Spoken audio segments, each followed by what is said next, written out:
Welcome one, welcome all. Thank you for tuning in to Cedar Radio, your guide to films playing at the Art House for the week of November 15th to November 21st. I'm your host, Aaron Spears. And I'm Dave Huffman, Director of Marketing for Cleveland Cinemas. On this week's episode, we'll be discussing The Irishman, The Report, and Ford versus Ferrari. But starting off the show, we'd like to give you a movie of the week recommendation, a film that you just, must see this week, either in the theater or in your home. Dave, what is your movie of the week? I went back and I rewatched this wonderful little movie that we still got playing. I know you love when I refer to movies as little movies. Yeah, they're always little movies. Little movies. Well, this one literally is a little movie because it's shot, like as a little square in the screen. No, I went to see The Lighthouse again, and if people haven't seen The Lighthouse yet, I would highly recommend that they check it out. It's still playing at the Cedar. This could potentially be its last week coming up here, this last week starting on the 15th. So if you want to see that in the theater, this might be your last week because we've got a lot of things coming up in the next couple weeks, and that one's kind of ending its run. And it really is one of the most visually beautiful, some really weird, fun, dark comedy, great, filled with two great performances. It's just an excellent movie. You've got to check out The Lighthouse. It's also that time of year where stuff's, even though it's really good and it might still have a crowd, there's just not room anymore. There's no space. Right. There's 6 screens. It's a full awards season seems to be happening right now, as we'll get into this week and the coming couple of weeks. Mm-hmm. It's getting busy out there. Yeah. But this one too is also we mentioned it before on the show, so regular listeners are probably sick of hearing about it, but it's worth repeating on occasion that part of the theatrical experience is a sound design that you don't necessarily get in your house. God forbid on your phone or your laptop. Hopefully you have a good set of headphones, but most people don't. The Lighthouse has an amazing sound design that will just create this tension in you that you don't realize you're making fists or your shoulders are all tensed up because the foghorn, the score that's going on is amazing, and it just sort of it surrounds you like a fog. I'll say. Yeah, that is very true. Terminology. Yeah, it's great, and seeing it the second time, it was just as good the second time. So it's also so immersive too that you want an uninterrupted cinema experience for that. Right. You don't want to just you're like, oh, my dog's barking, need to go outside. Let me pause The Lighthouse at home, and you just need to sit down and experience it all in one shot. Yeah, those kind of interruptions just completely kill the momentum for something like that. Right. And what movie do you want to talk about this week that you think everyone should be watching? Well, I was debating. I was almost going to do Parasite because I got to see it, but I feel like there's so many people still discovering it. I don't want to discuss it in depth. And the way you said it last week of just trust us, trust the critics, trust the audience, trust your friends. Right. You got to just go see it. So I don't want to. I'll do a little cheat, a little side recommendation of that one, obviously, to keep that one going. Since you've brought up Parasite, I'll just give it a couple of things on that topic. Yeah. One is that we are opening it starting this Friday at our Apollo Theater out in Oberlin, as well as the Capitol Theater. So we've got a couple other locations that you can check it out at, in addition to the Cedar Lee. And here at the Cedar Lee, it's holding really, really well. As a general rule, most movies fall between 30 and 40%, after the first week or more, right. And this one was under 30%. So the word of mouth on it is great because everyone's telling everybody how wonderful it is. And it's also, I think, becoming the highest grossing foreign language film of the year. And we'll see if this does kind of break the trend of people actually. I think it's already made $12 million, which for a foreign language film anymore is huge. Oh my gosh, I hadn't looked it up. Yeah. That's really good. Yeah, it's great. So actually, let me correct that. It's a good start because it's still clearly plugging along. Award season hasn't really fully kicked in. I think it'll be really interesting to see if this ends up making $30-40 million as a Korean language art house thriller. I think that'll be amazing. So very cool. So what is the official movie? So anyway, but digression aside, Martin Scorsese, we're going to get to The Irishman in just a second. He's one of those directors that, one, he's got a crap load of movies. I didn't go count it up. Narratives, documentaries, TV productions, everything else. He's worked with HBO for a while. But he's also one of those directors that when a new movie comes out of his, I like revisiting his previous works or, depending on the director. Like Paul Thomas Anderson's one of those too. I like revisiting all of his works, kind of getting ready, getting myself hyped up for the new work. I'm I wanted to recommend specifically, though, for this week, I went back and rewatched Hugo from 2011. Okay. Which is unique in a whole bunch of ways, because I think most people, as we'll get to The Irishman in just a moment, they think of Scorsese, it's like he's the gangster movie director. If you just kind of know a general vibe of Scorsese, which, he's earned that with, Goodfellas, Casino, The Departed, getting him finally the Academy Award for Best Director. But he's also just got a widely varied directing career as well. And Hugo came along and is a PG adaptation of a Brian Selznick book, which oddly enough, he's a very odd children's author in that he publishes children's books, or I'd say maybe youth, maybe like middle school age kind of books. But they're like 800 pages, and they're standalone. They're not in a series. And he's had Martin Scorsese and Todd Haynes adapt 2 of his books so far. So he's also in great cinematic company as well. But you rarely get like good quality, I guess, family entertainment. I've got a 12-year-old and a 9-year-old that have watched it with me. Same thing with Jojo Rabbit, out in theaters right now. Quick plug for that one. That you get something that's a bit more in-depth, a bit more thoughtful, and a bit more interesting to watch with the young ones out there. And Hugo's one of those. And the fact that Scorsese is able to transition between all these different genres, I think, is really impressive. And I had in my head the whole pacing idea, because there's all this talk with The Irishman of like, it's the longest, studio release movie in like 20 years or whatever. It's the longest of the year. It's 3 hours plus. But it was like, most people that I've talked to that have seen it, or some reviews I've read, are like, you don't feel it. No, you and don't I feel like it's that way with Hugo too. It's a really interesting narrative where like it starts off as a kid abandoned in a train station, living on his own, makes a friend, discovers a secret about his dad, but it ends up being like this crazy 3D movie about George Melee and the birth of, kind of narrative film in France. And it was like, it's such an interesting story that, one, that was a children's book, and then 2, it found Scorsese as a director, which was perfect.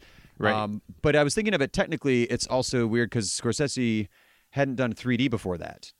And he hasn't done 3D since then. And I thought it was interesting that he was kind of breaking some new ground that late in his career in 2011, doing Hugo in 3D, but now also, being, Mr. Cinema, working with the streaming service to get his newest movie made. So I love that. And even as he's aging here, he's breaking new ground and trying new things and challenging himself in different ways. And also, Hugo's just fun. It's a great story. If you're a film geek out there, it's very you're good. listening to this show, Hugo's one that you really need to see. And I think it also gets you in that mindset of like how varied Scorsese's career has been over the years.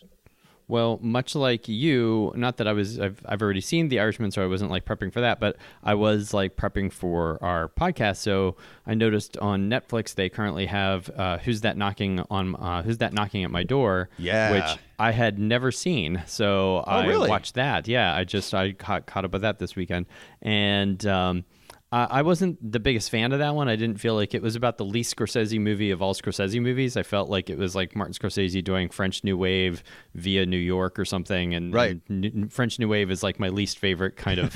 I'll say that's why I loved it. Yeah. So I was like, so I didn't love the movie, and I just felt like the kind of the gender politics, all Martin Scorsese movies are pretty like male centric and stuff like that, but just the poor women in that movie, that's all I can say. Boy, these guys are just terrible to the women. Oh yeah, and she doesn't even get a name. No, yeah, girl. That's how kind of like weirdly misogynistic that film is, and so I was not a big fan of that movie, but I'm glad I did see it just to fill in that that hole in my movie history. So, I would definitely say if you're picking over the weekend, Hugo is a much better recommendation if you're going to catch up than. But there's so many little Scorsese touches that are present in Who's That Knocking that if you know his filmography, you're like, oh my God, he was doing that from the beginning? There's little touches of it, but I felt like he was also more mimicking other people's style because he hadn't found his voice yet. So it's not fully integrated the way it is in the future. And that's why as I was watching it, I was just like, this is kind of not at all what I was expecting, because if I had watched that, I don't know, like when you watched Evil Dead, Sam Raimi, you immediately see Sam Raimi's visual like voice. Right. And I don't think in Who's That Knocking on My Door, you saw immediately what I would say has become kind of more a Scorsese kind of style. Because I think I did, but I was led that way because I watched it in film school, and we had like the big preface of like, this is Scorsese, watch for this, and this. Like the professor set it There's up as elements like, keep there. an eye out. Gotcha. Yeah, right. And there are, but I think that is greatly overshadowed by what I think was him aping other people's style. And so speaking of Scorsese, of course, we were opening up The Irishman exclusively here at the Cedar Lee on the 15th Of course, this is the new film by Martin Scorsese about a mob hitman who recalls his possible involvement with the slaying of Jimmy Hoffa. Let me put McGee on the phone. Hello? Hey, my friend, how are you? Listen, I got that kid I was talking to you about here. I'm gonna put him on the phone and let you talk to him, okay? Hello? Is that Frank? Yes. Hi, Frank. This is Jimmy Hoffa. Yeah. Glad to meet you. Well, glad to meet you, too, even if it's over the phone. I heard you paint houses. Yes, sir, I do. And I also do my own carpentry. Oh, I'm glad to hear that. I understand you're a brother of mine. Yes, sir. Local 107 since 1947. Yeah. You know, our friend speaks very highly of you. Well, thank you. He's not an easy man to please. Well, I do my best. That might get the award for shortest description for longest movie of the year, right? Absolutely. That is a hilariously brief description. So the film is, I believe, about 3 hours and 45 minutes long, I believe. Roughly, and it never feels like it. Like I said, I was lucky enough to get to see it a few weeks ago, and it is just incredibly well crafted. Great performances, of course. I mean, De Niro is doing a variation of De Niro. Pacino is doing a variation of Pacino. Wait, hold on. Which version of their careers? That's what worried me the most. Like, no, they're very good performances. Okay. It's not hoo-ha, son of a woman. That's what I'm saying. Yeah, but De Niro, it's Dirty that Grandpa intense, and all that stuff from the recent years. But, okay, good. But the performance I want to talk about the most from the movie is actually Joe Pesci, because he's the one that is giving a performance least like kind of what he's kind of become known as. You know what I mean? Like he's the least Pesci, so, and in that way, his performance stood out because it was a much more quiet, more subtle performance and just really great and kind of, methodically sinister as this, mentor of the Robert De Niro character. And of course, this is the film that cost, how much was the budget? Like $160 million or something insane. James Cameron level. Yeah. So, I mean, obviously a lot of that went to everybody's exorbitant salaries, I'm sure. But then the big ticket item was all the visual effects, because they used digital effects to de-age the actors to have them playing over the decades. So, and initially, I think I was a little distracted by that towards the beginning of the film. That was one of my questions for you, because that's... Then it just becomes a seamless sort of thing. So, and I don't know if there was maybe there was just one shot that kind of stood out to me that it was more noticeable. Yeah. And then everything else was just a little more, more well blended into the story, and I was more engrossed in it, so I wasn't noticing that as much. But yeah, it's a really, really excellent movie, and certainly one of the best films of the year, and will be an incredibly strong Oscar contender. Is it going to be one of those where it's like, who do we nominate because there's just too many strong central performances, or is it really just, does it stick with De Niro kind of going through his story? Or, I mean, his movies generally are pretty expansive with massive casts, and he is definitely the lead, and I would think that, Pesci and Pacino would be put in supporting unless they, their egos kind of say, like Pacino would be like, no, I have to be lead, so, and that happens legitimately. Right. I mean, talk to Rosalind Russell. That's why she lost a couple of Oscars, because of her ego. So she didn't want to be put into supporting. So, but anyway, so it's really, if you have the time, absolutely come see it in the theater. Like I say, Scorsese, he deserves to be seen on the big screen. Yes, he agreed to make this movie with Netflix, and he knew ultimately probably the majority of people are going to be watching his movie at home on their TV, but it is a big screen movie experience.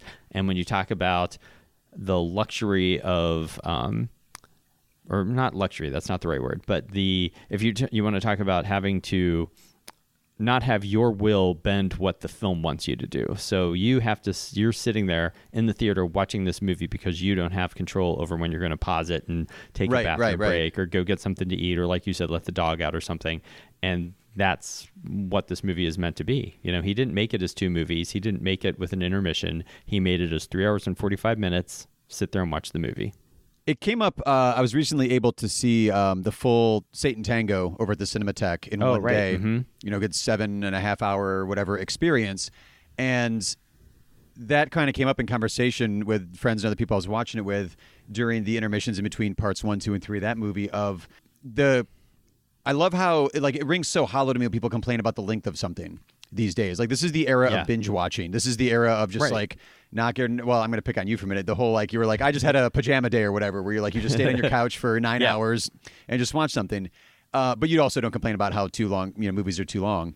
Unless the movie actually is too long. Well, there's that, yeah, but not because you don't complain about it going into it. Saying, I don't. The running 3-hour time. movie. The running time doesn't make me dismiss something. No. But after I watch the movie, I might be like, boy, they could have trimmed 20 minutes out of that. Well, in fact, usually especially in this case, being one of my favorite American filmmakers, the more content I get from Scorsese in one movie, I'm happy. I don't want an hour and a half movie from him. If he makes it, that's fine. I'll go and enjoy it. But you want something that long. So the whole complaining of the running time just seems, I don't know, lazy complaint to me in this day and age. Were people complaining that Endgame was as long as it was? That was a really long movie, but it was because everyone was excited for that one. So yeah. Well, I will say one thing else I want to say about this film is one thing I will say about Martin Scorsese's movies. They're not usually known for being sort of having such a strong emotional arc where you feel moved. Yes. He doesn't try to not that this movie tugs at your heartstrings, but actually towards the end of the film, I was surprised that there was as much sort of pathos and, emotional kind of weight to it ultimately as the story evolves with Robert De Niro's character and his relationship with his kids and the impact that his life choices have had on them. It's something you don't really get from a lot of his movies.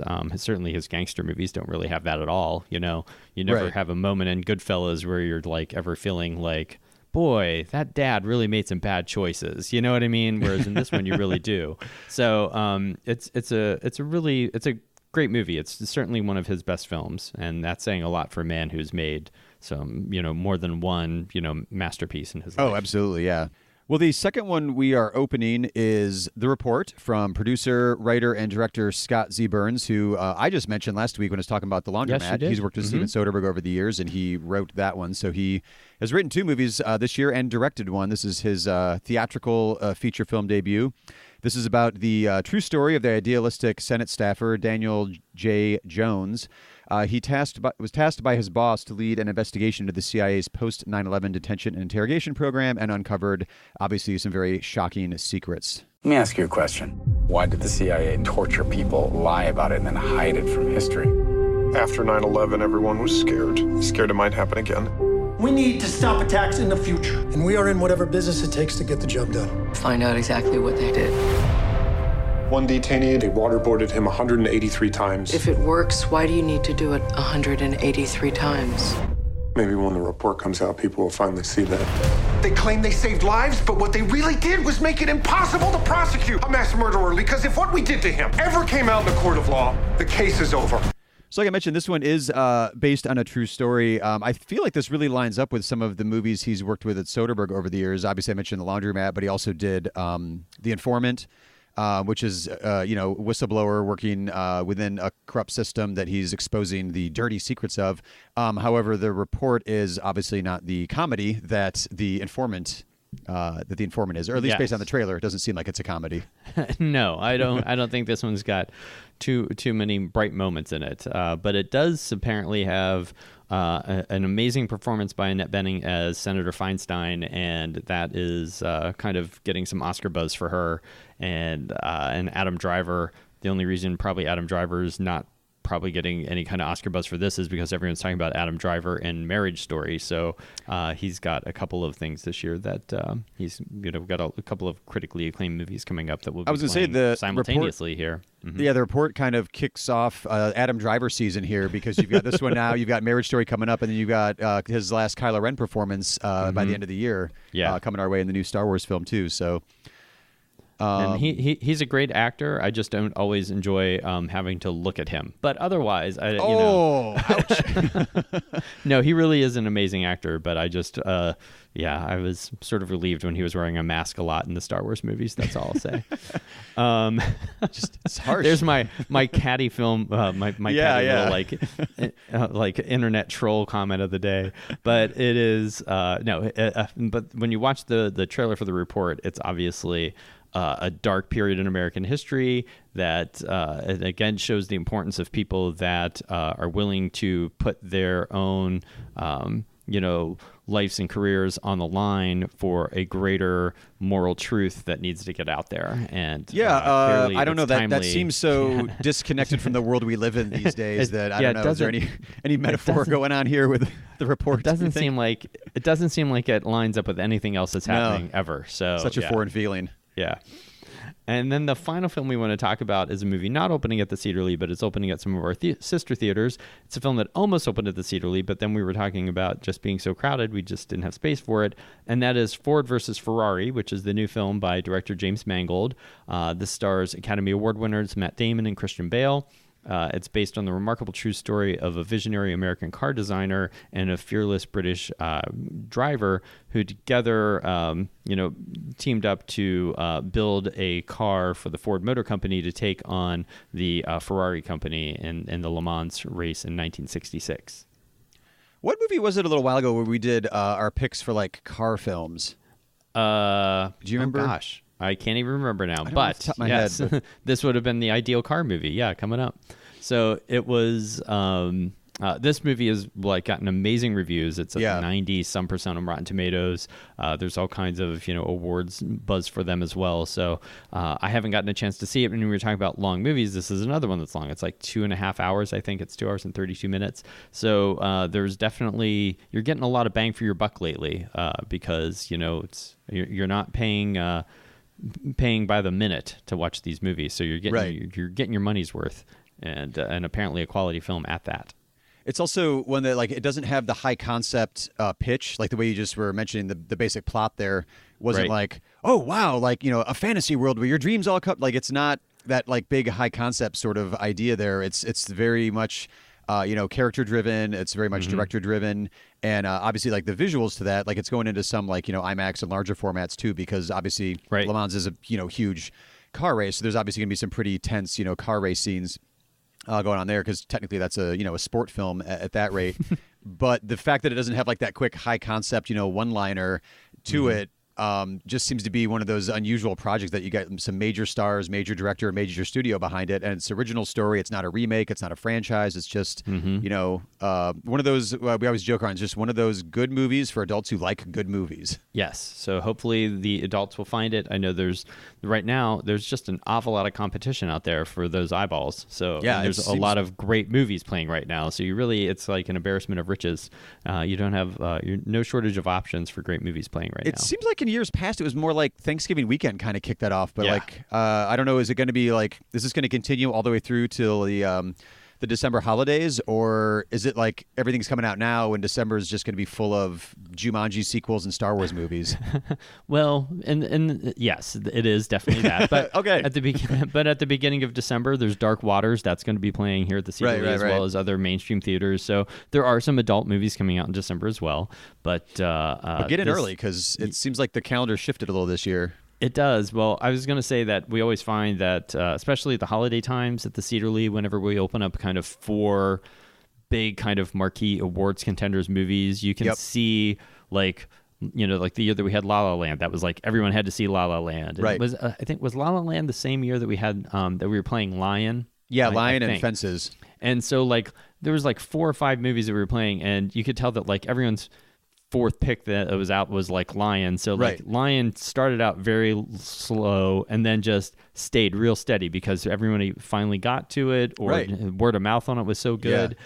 And, so it could be the same kind of thing for some of these movies if they get to stay around long enough. But, if people don't come to see them, that's the nature of this business, that people always email me every week saying, why didn't that movie play longer? Well, because people didn't come, Right. So doesn't mean it's not good. It's just, it doesn't mean you need to support it right away and get in on the conversation.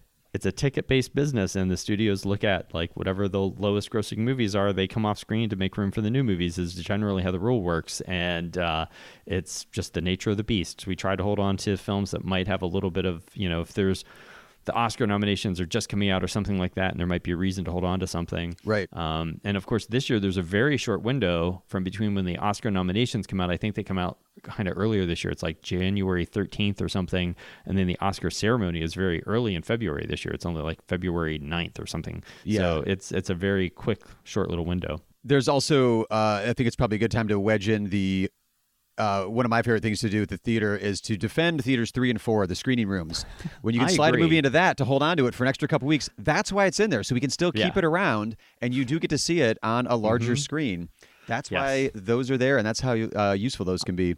I just watched The Lighthouse in Auditorium number 4. Had a very pleasant experience. I'm not quite. I do not understand the hate that people have. We do get a lot of customers that get upset when the movies are playing in the screening rooms, and I always point out the fact that if you go to see some art films in New York City, you're seeing it on a screen even smaller than that sometimes. So yes, I've gone to some very small little screening rooms in New York, and that's just part of the nature of the beast. My favorite snarky comment I've only ever said in my head, because I would never say this to someone's face, is when because you always hear, oh, my TV's bigger than that, or that's the size of my TV. And I always want to say, like, do you hate your TV? Like, just go enjoy it. This content isn't on your TV right now, so go enjoy it. Mm-hmm. Well, we will be right back with the special events this week here at the theater.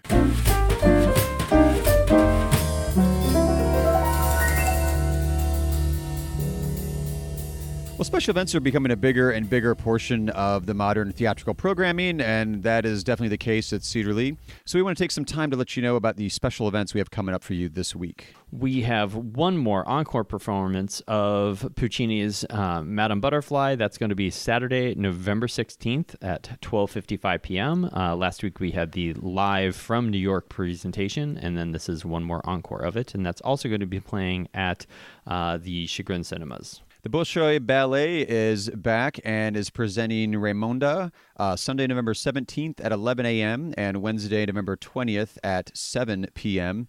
And then we have another of Miyazaki's classic films playing as part of the 2019 Ghibli Fest. This is Princess Mononoke, presented by Fathom Events. That's Sunday, November 17th at 12:55, and that's the dubbed version. And then the subtitled version will be playing Monday, November 18th at 7 p.m. That fits very much in line with what we were talking about earlier with Hugo and Jojo Rabbit. There's movies that you can bring out, you know, the younger budding cinephiles that are in your life to see something at the art house, which isn't all that common usually. So we actually have quite a few selections right now. Fathom Events presents Lionel Richie at Glastonbury. In 2015, Lionel Richie performed at Glastonbury for nearly 200,000 fans during the UK festival's distinguished Sunday tea time slot. Reserved for, musical legends, which obviously Lionel Richie more than counts for that.